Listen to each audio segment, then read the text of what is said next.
اللہ والے جو اللہ سے ملا دیتے۔ دو جمادی الاولیٰ عرس مبارک حضرت مولانا رضا علی خان حنفی علیہ رحمت اللہ قوی، زبدۃ الکاملین، قدوۃ الواصلین، امام العلماء مولانا شاہ رضا علی خان حنفی علیہ رحمت اللہ قوی کی ولادت باسعادت 1224 سن ہجری کو بریلی شریف یوپی ہند میں ہوئی۔ آپ رحمت اللہ تعالی علیہ کی حیات تبلیغ دین اور خدمت خلق کے لیے وقف تھی۔ پوری زندگی درس و تدریس، تبلیغ دین متین اور ہدایت مسلمین میں مصروف عمل رہے۔ عشق رسول کے چراغ جلائے۔ آپ کے فیوز و برکات نے حیرت انگیز انقلاب برپا کیا۔ شجر رضویت آپ کے وجود مسعود سے بار آور ہوا۔ اعلی حضرت علیہ رحمت رب العزت کے عشق و عرفان کی کہانی آپ کی خدمات کی نشانی ہے۔ امام اہل سنت رحمت اللہ تعالی علیہ آپ کو مولائے اعظم کے نام سے یاد کرتے۔ تاج العلماء رئیس المتکلمین مولانا شاہ نقی علی خان علیہ رحمت الرحمن آپ ہی کے فرزند ہیں، اور آپ نے انہی سے علوم کی تحصیل و تکمیل کی۔ امام العلماء مولانا شاہ رضا علی خان حنفی علیہ رحمت اللہ قوی نے 2 جمادی الاولیٰ 1286 سن ہجری کو وصال فرمایا، اور آپ کا مزار مبارک بریلی شریف یوپی ہند میں ہے۔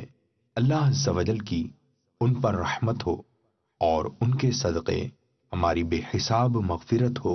صلو علی الحبیب صلی اللہ تعالی علی محمد۔ مجھے اپنی اور ساری دنیا کے لوگوں کی اصلاح کی کوشش کرنی ہے انشاءاللہ عز و جل۔ اخلاص کی کتنی اقسام ہیں اور اس کے حصول کا کیا ذریعہ ہے؟ اخلاص عبادت کی روح ہے۔ بلا ضرورت کہیں گے میں وقف مدینہ ہوں، میں 12 ماہ کا مسافر ہوں، میں نے 30 دن مدنی قافلے میں سفر کر لیا، مجھے تحفہ دے دو۔ تعریف کرے تو اچھا نہ لگے، ایسا اخلاص ہو، اللہ کرے دل میں اتر جائے میری بات۔ پہلے کے دور کے جو حاجیوں کو لوٹنے والے ڈاکو اور اس طرح کے ڈاکو ہوتے تھے، حاجیوں کو سلام نہیں کرتے تھے، اگر سلام کر دیتے تھے تو لوٹتے نہیں تھے۔ پاپا بھی ان کی گاڑی روانہ ہونے والی ہے اور زندگی میں پہلی مرتبہ حاضری ہوئی ہے، اب دوبارہ پتہ نہیں آنا نصیب بھی ہوگا کہ نہیں پاپا۔ آپ کے در کی حاضری باپا ہماری عید تھی، باپا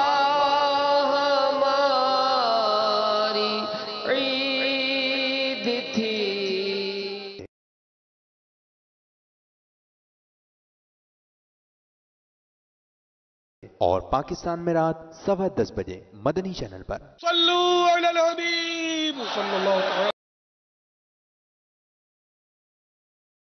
دنیا کے لوگوں کی اصلاح کی کوشش کرنی ہے انشاءاللہ عز و جل۔ مدنی انعامات کی بھی مرحبا کیا بات ہے، قرب حق کے طالبوں کے واسطے سوات ہے۔ فرمان امیر اہل سنت، مدنی کام میں ترقی، اخلاقی تربیت و تقوی ملے، اس غرض سے میں نے مدنی انعامات کا سلسلہ شروع کیا۔ مدنی انعامات کے مطابق عمل کرنے والوں کو امیر اہل سنت دامت برکاتہم العالیہ اس طرح اپنی دعاؤں سے نواز رہے ہیں۔ دعائے عطار، اللہ عز و جل آپ کو مدینہ منورہ کے سدا بہار پھولوں کی طرح مسکراتا رکھے، کبھی بھی آپ کی خوشیاں ختم نہ ہوں۔ حیات و ممات یعنی موت، برزخ و سکرات یعنی حالت نزعہ، اور قیامت کے جانسوز لمحات میں ہر جگہ مسرتیں اور شادمانیاں نصیب ہوں۔ اللہ عز و جل آپ کی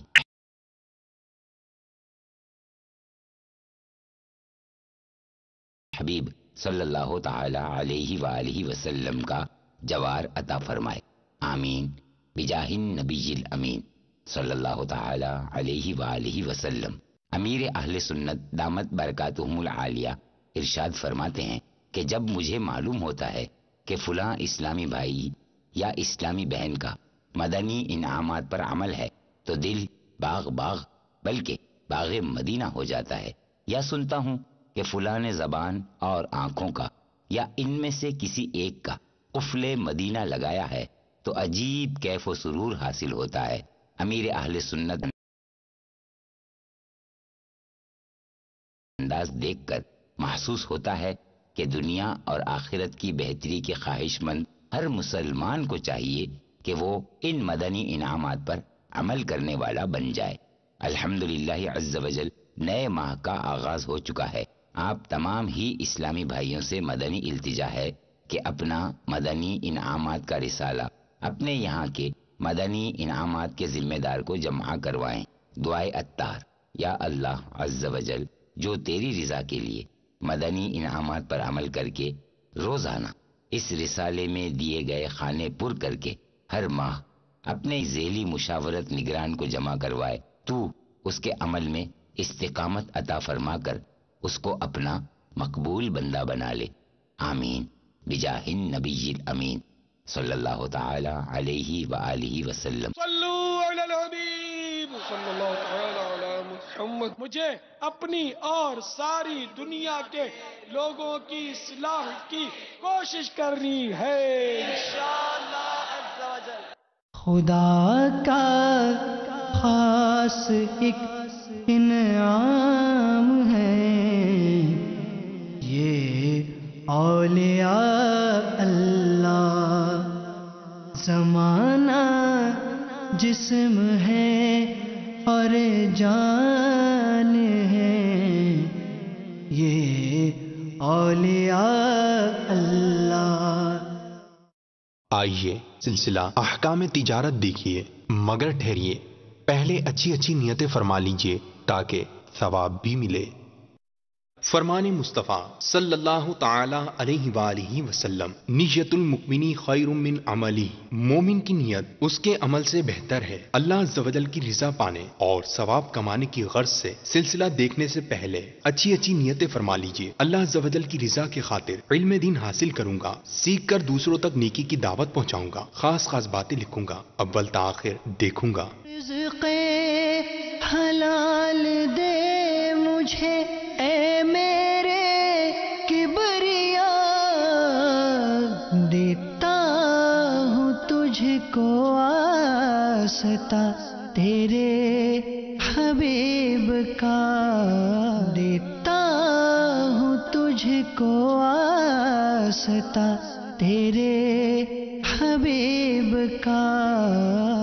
الحمد للہ رب العالمین والصلاة والسلام علی سید الانبیاء والمرسلین، اما بعد فاعوذ باللہ من الشیطان الرجیم، بسم اللہ الرحمن الرحیم۔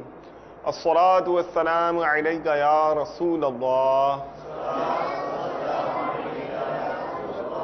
وعلی آلک واصحابک یا حبیب اللہ۔ الصلاة والسلام علیک یا نبی اللہ وعلی آلک واصحابک یا نور اللہ۔ مدنی چینل کے مشہور سلسلے احکام تجارت جو ہماری commerce, trade, business, commercial transactions اور ڈفرینٹ قسم کی ڈیلز کو الحمدللہ بہت ایکسٹینسولی کور کیا کرتا ہے، شریعہ گائیڈنس ہمیں پرووائڈ کرتا ہے، شرعی رہنمائی ہمیں عطا کرتا ہے۔ ہماری بزنس ڈیلز ہوں، کمرشل ٹرانزیکشنز ہوں جن کے بارے میں ہم کنفیوژنز کا شکار ہوں یا ہم جاننا چاہتے ہوں کہ یہ کام کس طرح سے شریعت کے اصولوں کی روشنی میں کیا جا سکتا ہے، یا یہ میں جو کام کرنے جا رہا ہوں آیا میرا طریقہ کار شریعت مطہرہ کے مطابق ہے یا مجھ سے کہیں خطا تو نہیں ہونے لگی، تو ان سچویشنز کی سلوشن کے لیے، پیارے پیارے سلوشنز کے لیے الحمدللہ ہمیں یہاں مفتی صاحب کا ٹائم ملا کرتا ہے. ہم ان کی خدمت میں آپ کی بھیجی ہوئی کوئریز، آپ کے بھیجے ہوئے سوالات، آپ کے کیے ہوئے کویشچنز جو ہیں ان کی خدمت میں پیش کرتے ہیں، اور یہ شریعت مطہرہ کی روشنی میں الحمدللہ ہمیں یہ جواب عطا کرتے ہیں. اور آج کے سلسلے کی تو خاص بات یہ بھی ہے کہ اس وقت ہم الحمدللہ ڈگری شہر میں موجود ہیں، اور یہاں کے تاجر اسلامی بھائی اور دیگر اسلامی بھائی یہاں الحمدللہ موجود ہیں، اور یہ احکام تجارت میں ہاتھوں ہاتھ سوالات کر کے اور ہاتھوں ہاتھ مفتی صاحب سے انشاءاللہ تعالی شرعی رہنمائی حاصل کریں گے.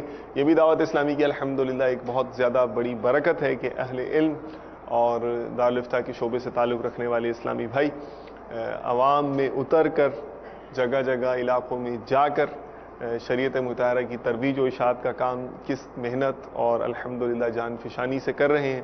ساتھ ہی ساتھ الحمدللہ یہاں میں یہ بھی عرض کرتا چلوں گا کہ دارالفتہ اہل سنت جو دعوت اسلامی کا ایک شعبہ ہے الحمدللہ، اس کی آپ کو ریسرچ اور جو ان کا فیلڈ ورک ہے اس کے مزاج کا بھی آپ کو اس سے ضرور اندازہ ہوگا، میسج ملتا ہے. تو چلیے زیادہ دیر نہیں کریں گے، ہم آپ کو مفتی صاحب سے آنکھوں سے ملاقات بھی کروا دیتے ہیں اور گفتگو کا آغاز بھی کر لیتے ہیں. اہلاً و مرحباً و سہلاً. ماشاء اللہ تعالیٰ، اللہ تعالیٰ آپ کو بہت جزا دے، آپ نے ہمیں وقت عطا فرمایا ہے. اگر آپ اجازت دیں تو میں پہلا سوال میں ہی آپ کی خدمت میں عرض کر دوں، تاکہ بعد میں جو ہمارے آڈینس ہیں ان کی بھی ہم سوالات اپنے سلسلے میں شامل کر سکیں. یہ ارشاد فرمائیے کہ چونکہ موضوع جو ہے یہ جو آمدنی کا کانسیپٹ ہے یہ تقریباً ہر ہی شخص کے ساتھ ایسوسیٹڈ ہے، اتنا جنرل کانسیپٹ ہے، تو ہمارا سلسلہ الحمدللہ اس اسپیکٹ کو بھی کور کیا کرتا ہے. تو ہم آغاز یہاں سے کرنا چاہیں گے. آپ ہمیں یہ معلومات دیجئے کہ انبیاء کرام علیہم الصلاۃ والسلام کے مبارک پیشے جو تھے وہ کیا تھے، اور اس سے ہم کس طرح سے رہنمائی حاصل کر سکتے ہیں، ہمیں کیا انسائٹ ملتی ہے، کیا موٹیویشن ملتی ہے، کیا تعلیمات ہمیں حاصل ہوتی ہیں. پلیز ارشاد فرمائیے. الحمدللہ رب العالمین والصلاة والسلام علی سید الانبیاء والمرسلین، اما بعد فاعوذ باللہ من الشیطان الرجیم، بسم اللہ الرحمن الرحیم. دین اسلام کی جو تعلیمات ہیں اس کے اندر یہ ایک اہم ترین خصوصیت ہے جی کہ اسلام ایک مکمل ضابطۂ حیات ہے. ٹھیک ہے. پچھلی امتوں پر جو تعلیمات اتریں وہ مکمل ضابطۂ حیات ہوں ضروری نہیں. مثال کے طور پر حضرت سیدنا عیسیٰ روح اللہ علی نبینا و علیہ الصلاۃ والسلام نے نکاح نہیں فرمایا. تو اللہ تبارک و تعالیٰ کا ایک نبی جس قوم میں مبعوث کیا گیا ان کی عملی زندگی میں اس کام کی کوئی مثال یا نمونہ نہیں تھا. یہ گوشہ تشنا تھا. اسی طریقے سے دین نصارہ میں رہبانیت افضل تھی، یعنی کام کاج کے بجائے خلوت نشینی افضل، معاشرت کے بجائے جنگلوں میں رہنا افضل. دین نصارہ پر یہ مسئلہ تھا. ٹھیک ہے. لیکن دین اسلام نے معاشرت کو افضل قرار دیا. سبحان اللہ. رہن سہن کو اور دنیا داری بتانے کو شریعت کے مطابق خلوت سے افضل قرار دیا. ماشاءاللہ. مسلمانوں کا اکٹھا رہنا، میل جول کرنا، باہمی معاشرت. بلا شبہ. ماشاءاللہ. مرحبا مرحبا. تو اب ایک شخص اگر یہ سوچتا ہے کہ میں کچھ بھی نہ کماؤں، ٹھیک ہے، کوئی ذریعہ آمدنی میرا نہ ہو اور میں خلوت میں بیٹھ جاؤں، جی ممکن ہے کہ بعض صورتوں میں واجب ہو جائے اچھا یا اس کی اجازت مل جائے. البتہ اس کے درجے ہیں. اچھا لیکن اچھا اچھا فی نفسی ہی یہ افضل نہیں ہے. اچھا اچھا اچھا اچھا جنرلی اسپیکنگ یہ افضل نہیں ہے. جی اوکے اوکے. اب رہی بات اور اس کی وجہ یہی ہے ٹھیک ہے کہ حضرات انبیاء علیہم السلام نے جب کام کاج کیے ہیں، اللہ اکبر، انہوں نے اپنی زندگی جو ہے وہ اپنے ہاتھ سے کما کر کھانے میں مصروف رکھی ہے، یعنی یہ بھی ان کا ایک معمول رہا، عبادت، زہد اور دیگر تمام معاملات کے ساتھ ساتھ یہ بھی ان کا معمول رہا۔ جی جی جی جی تو پھر یہ عمل کیوں افضل نہیں ہو سکتا؟ اب حضرت سیدنا آدم علیہ نبینا علیہ الصلوۃ والسلام، انہوں نے کھیتی باڑی کی، پہلے ہی کپڑا سازی کا کام کرتے تھے۔ اچھا، اللہ اللہ۔ حضرت نوح علیہ السلام نے لکڑی کا پیشہ اختیار کیا، حضرت عیسیٰ علیہ السلام نے درزی کا پیشہ اختیار کیا، حضرت سیدنا شعیب علیہ نبینا علیہ الصلوۃ والسلام جانور پالتے تھے، اللہ اکبر، اللہ اکبر۔ بکریاں وغیرہ پالتے تھے، حضرت موسیٰ علیہ السلام نے بکریاں چرائیں، خود نبی اکرم علیہ الصلوۃ والسلام نے تجارت فرمائی۔ کیا بات ہے، کیا بات ہے۔ حضرت خدیجہ الکبریٰ رضی اللہ تعالیٰ عنہ کے ساتھ آپ کی پارٹنرشپ تھی مداربت کے طور پر۔ ماشاء اللہ۔ تو انبیاء اکرام علیہ السلام کسب سے متعلق رہے ہیں، حضرات صحابہ، تابعین، جی جی بزرگان جی، دین۔ بہت خوب، بہت خوب۔ تو اپنے ہاتھ سے کمانا افضل جو ہے وہ کمائی ہے، ماشاء اللہ، افضل روزی ہے۔ اچھا اچھا اچھا اچھا مفتی صاحب، اس سے یہ ذہن میں آ رہا ہے کہ جب اتنی مبارک ہستیاں اس چیز سے وابستہ رہی ہیں تو اگر ہمارا بھی ظاہر ہے کہ اس سے وابستہ ہونا یہ ہمارے لیے بھی بہت سارے حصول ثواب کا ذریعہ بن سکتا ہے، بہت ساری آخرت کے درجات کمانے کا ذریعہ بن سکتا ہے۔ سمجھ میں تو یہی آ رہا ہے۔ بندہ اپنے بچوں کو جو لقمہ کھلاتا ہے وہ بھی صدقہ ہے،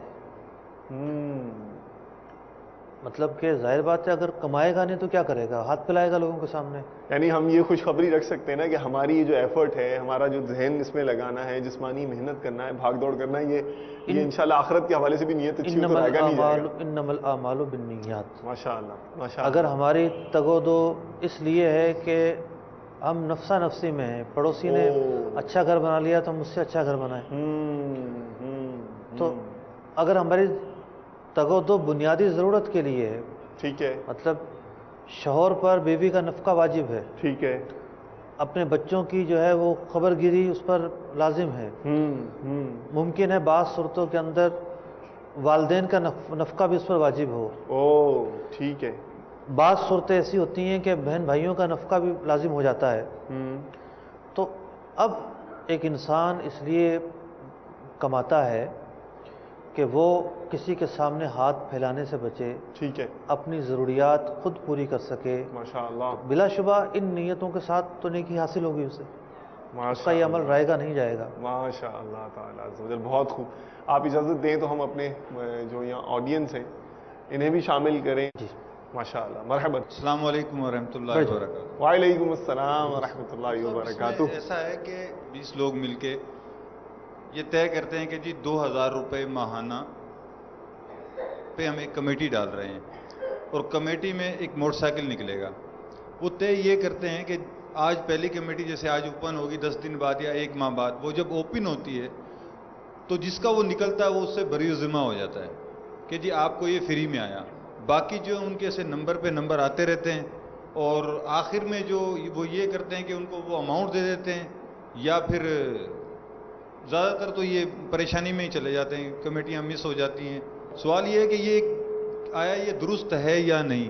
مطلب پہلے وہ 15,000 بھی کبھی لے لیتے ہیں ان سے۔ یعنی ایک کمیٹی چل رہی ہے، جی جی، جو آدمی جس کا انعام نکلتا چلا جائے گا وہ فارغ، آخر والا کیا کرے گا؟ آخر والے کو وہ یہ طے کرتے ہیں کہ ہم آپ کو رقم دیں گے یا موٹر سائیکل دیں گے۔ یہ رقم تو زیادہ بن جائے گی یا اتنی بنے گی؟ رقم پھر وہ اس کی رقم بھی جیسے 43,000 روپے کا ایک موٹر سائیکل ہے، ہاں، وہ اس کو لے کے جاتے ہیں تقریباً 63,000 روپے تک۔ وہ اس کو پہلے طے کر لیتے ہیں کہ یہ 63,000 روپے کا موٹر سائیکل ہے، ٹھیک ہے۔ تو وہ 24 ماہ کی کمیٹی ہوتی ہیں، کوئی 12 ماہ کی کمیٹی ہوتی ہیں۔ میں عرض کرتا ہوں، تشریف رکھیے۔ یہ جو کمیٹی ہے اسے عام طور پر لکی کمیٹی کہتے ہیں، یہ نام ہے۔ اس کے اندر بہت ساری خرابیاں ہیں۔